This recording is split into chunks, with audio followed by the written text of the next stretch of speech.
এবং আমরা এই প্রস্তাবটা রেখেছি সরকারের কাছে যে সাফিসিয়েন্টলি আমরা এক্সারসাইজ করেছি কোনটা আইন সঙ্গত, কোনটা আইন নাই, কোনটা সংবিধানের সাথে আছে, কোনটা গণ অভ্যুত্থানের অভিপ্রায়। এই আলোচনা একদম অ্যাডজাস্টেড হয়ে গেছে। এখন সিদ্ধান্তটা সরকারকে দিতে হবে। জুলাই সনদটা কিভাবে জারি হবে, এটা কি আদেশ আকারে যাবে নাকি অধ্যাদেশ আকারে যাবে, এটা নিয়ে একটা মানে কনফিউশন আছে, যেহেতু নানা জনের নানা মত আছে।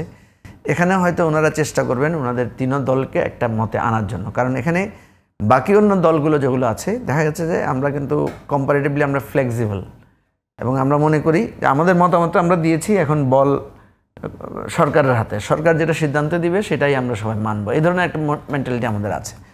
কিন্তু ওই বাকি তিন দল, যেটা আমি সবসময় বলেছি যে এরা এই তিন দলের একটা ইগো কাজ করছে এখানে নানা ধরনের, এবং সেই ইগোর কারণও আছে নিশ্চয়ই। আর সরকারও এদের তিন দলকে অনেক গুরুত্ব দিচ্ছে।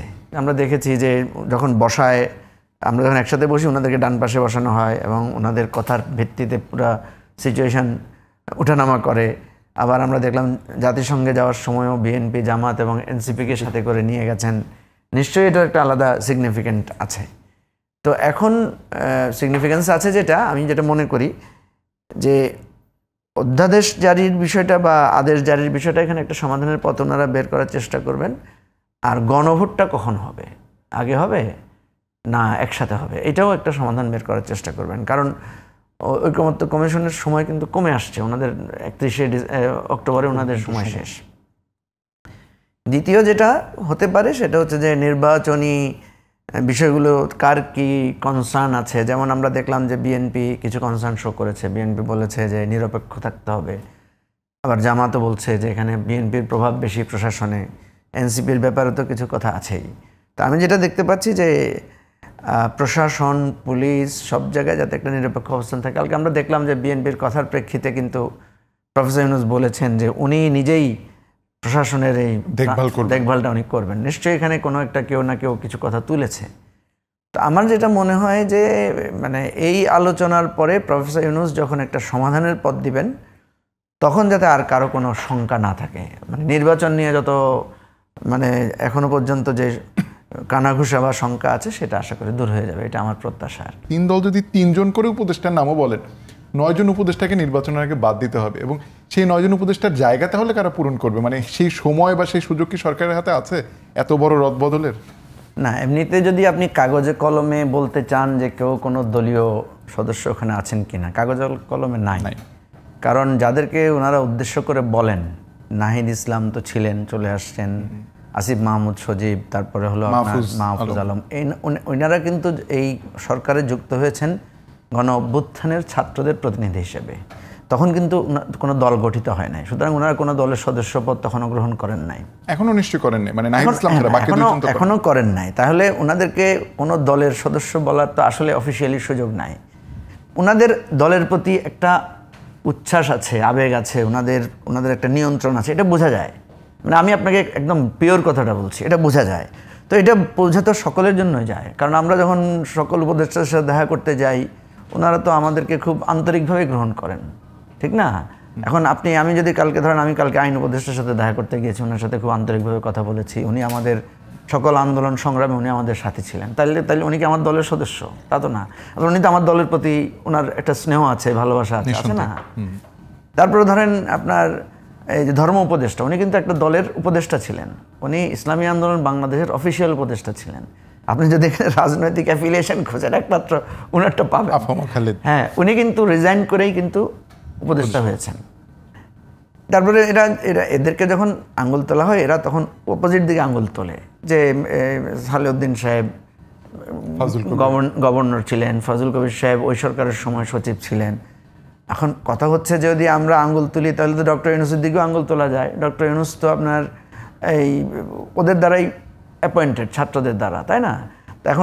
এখন যদি আমি বলি ছাত্ররা সবাই এনসিপিতে আছেন তাহলে তো এটা এনসিপির সরকার হয়ে যায়। তো এই বিতর্কগুলো অ্যাকচুয়ালি আমি যেটা মনে করি যে আমাদের ওল্ড ফ্যাশন, একে অপরের দিকে আঙুল তোলা। এবং আপনি দেখবেন জুয়েল, যদি ব্যত্যয় না ঘটে, ভেতরে একরকম কথা বলে রাজনৈতিক দলগুলো, বাইরে এসে ওনারা কিন্তু খুব এমন কথা বলে যাতে আপনারা খুশি হন, মানে সাংবাদিকরা যাতে একটা ইস্যু পায় কথা তোলার জন্য।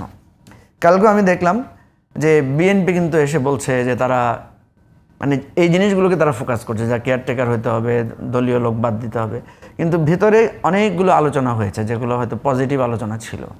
তো সেজন্য এটা একটা ব্যাপার, সবসময় বাইরের আলোচনাকে খুব বেশি গুরুত্ব না দিলেও চলে, কিন্তু এই 3 দলের বৈঠকের পরে আমি মনে করি একটা সমাধান বের হতে হবে। এবং আমরা এই প্রস্তাবটা রেখেছি সরকারের কাছে যে সাফিসিয়েন্টলি আমরা এক্সারসাইজ করেছি, কোনটা আইন সঙ্গত, কোনটা আইন নাই, কোনটা সংবিধানের সাথে আছে, কোনটা গণ অভ্যুত্থানের অভিপ্রায়, এই আলোচনা একদম অ্যাডজাস্টেড হয়ে গেছে। এখন সিদ্ধান্তটা সরকারকে দিতে হবে। যে কথাটা দুটো কথা আমি মানে এই সৌরভ ভাইয়ের সাথে আমি একমত। একটা হচ্ছে এই সরকার যদি শুরুতেই তার যদি টার্মস অ্যান্ড রেফারেন্স যে তার কী কী দায়িত্ব সে পালন করবে, অ্যান্ড দেন এটা ডিউরেশন কতক্ষণ, এটা যদি ঠিক করে নিতে পারতো। কারণ উইদাউট ডিউরেশন, আপনি একটা সংবাদের একটা ডিউরেশন থাকে না, আপনি একটা টার্গেট করেন কোনটা 3 মিনিট পড়বেন, কোনটা 2 মিনিট পড়বেন, কোনটা 30 সেকেন্ড পড়বেন, আপনি তো ভাগ করে নেন কাজ। সরকারের উচিত ছিল শুরুতেই এসে সকল স্টেক হোল্ডারদেরকে নিয়ে বসে এটা জানা দরকার ছিল যে আপনারা আমার কাছে আসলে কী কী চান, আমার করণীয় কি আপনারা বলেন। তখন নিশ্চয়ই আমরা এক একজন বলতাম যে আমরা বিচার চাই, আমরা সংস্কার চাই, আমরা চাই প্রশাসনে সুন্দর করে ঢেলে সাজান, আমরা চাই যে আহত পঙ্গুদের চিকিৎসা হোক, তাদের পুনর্বাসন হোক। এইভাবে আমরা চাইতাম তো, একটা একটা একটা একটা করে আমরা চাইতাম, তাই না? কেউ চাইতো মিডিয়া সংস্কার হোক, কেউ চাইতো পুলিশ সংস্কার হোক।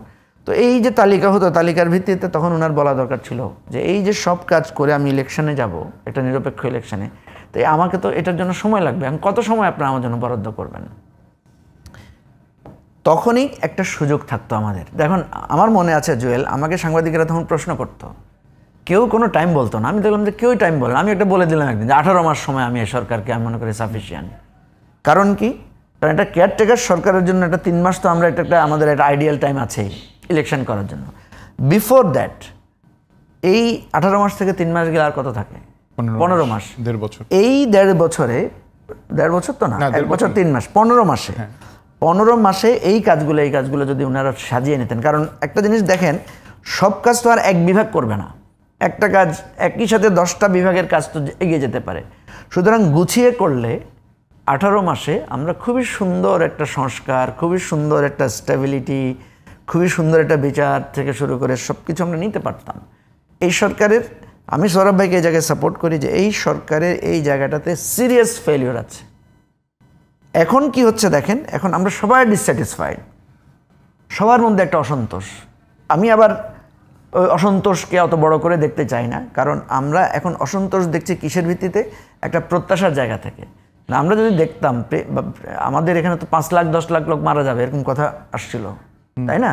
ভয়ানকভাবে গৃহযুদ্ধ হবে এ ধরনের আশঙ্কা আসছিল না? দুর্ভিক্ষ দেখা দেবে এ ধরনের কথা আসছিল? তো দুর্ভিক্ষ হয় নাই, গৃহযুদ্ধও হয় নাই, আমাদের একেবারে ম্যাসিভ, মানে আমাদের রাষ্ট্র ফেল করে নাই। অর্থনৈতিকভাবে খুব খারাপ ছিল, কিন্তু আমাদের ব্যাংক ব্যবস্থা ঠিক আছে। আমাদের ইম্পোর্ট এক্সপোর্টে ঝামেলা ছিল, সেটা একটু ইনক্রিজ করেছে। ওই আমি যদি একদম নেগেটিভ জায়গা থেকে দেখি, অনেক পজিটিভ দেখবো, অনেক ভালো জায়গায় আছি আমরা। আবার যদি প্রত্যাশার জায়গা থেকে দেখবো যে প্রত্যেকটা জায়গায় আমাদের একটা ঘাটতি রয়ে গেছে। এখন এই ন্যায্যতার প্রশ্নে যদি একটা সরকার সবাইকে মিলে ইলেকশনে যেতে চায়, ইলেকশনের মোটা দাগের যে থ্রেডগুলো আছে এগুলোকে সিরিয়াসলি কাউন্ট করতে হবে। এগুলোর সাথে এই সিভিল সোসাইটি, এগুলোর সাথে সোশ্যাল এঙ্গেজমেন্ট লাগবে, ইভেন তরুণ প্রজন্মকে এঙ্গেজ করতে হবে। করতে পারলে আমি মনে করি একটা ভালো ইলেকশন। অ্যান্ড আমাদের যে জুলাই আপনার যেই চার্টার যেটা আমরা তৈরি করেছি, এটাকে যদি আমরা একদম প্রপারলি সবাই যেভাবে স্বাক্ষর করেছি, অঙ্গীকার করেছি, এভাবে যদি বাস্তবায়ন করা যায়, তাইলে আমরা মনে করি আমাদের অভ্যুত্থানের মোটামুটি একটা সাফল্য কিছুটা হলেও আমরা পাবো। এটা হচ্ছে আমার বিশ্বাস আর কি।